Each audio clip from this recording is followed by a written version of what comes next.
चीन के अलावा किन देशों के नागरिकों का वीज़ा नहीं देती भारत सरकार?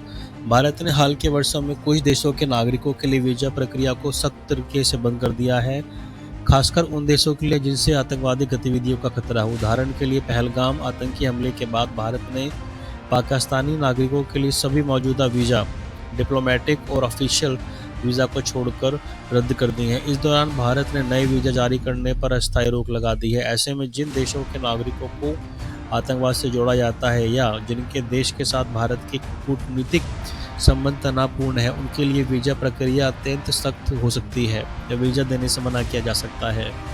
गैर मान्यता प्राप्त देश: भारत उन देशों के नागरिकों को वीज़ा जारी नहीं करता जिन्हें वह आधिकारिक रूप से मान्यता नहीं देता। उदाहरण के लिए ताइवान को भारत एक स्वतंत्र देश के रूप में मान्यता नहीं देता, बल्कि इसे चीन का हिस्सा माना जाता है। इसीलिए ताइवानी नागरिकों को भारत में प्रवेश के लिए विशेष अनुमति या चीन के पासपोर्ट के अधिकार पर ही वीज़ा लेना पड़ता है।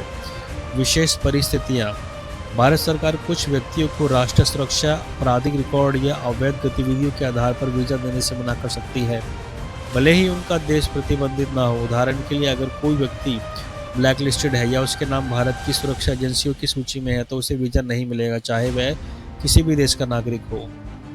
तनाव के आधार पर: भारत उन देशों के लिए वीज़ा नियम सख्त रखता है जिनसे सुरक्षा खतरे में रहती है। वर्तमान पाकिस्तान और कुछ मामलों में बांग्लादेश के नागरिकों को वीज़ा प्राप्त करने में सबसे मुश्किल है, खासकर आतंकी हमलों के बाद। इन देशों को वीज़ा नहीं देता भारत उन क्षेत्रों के देशों को रूप में मान्यता नहीं देता जिन्हें अंतर्राष्ट्रीय स्तर पर मान्यता प्राप्त नहीं है, जैसे कि ताइवान।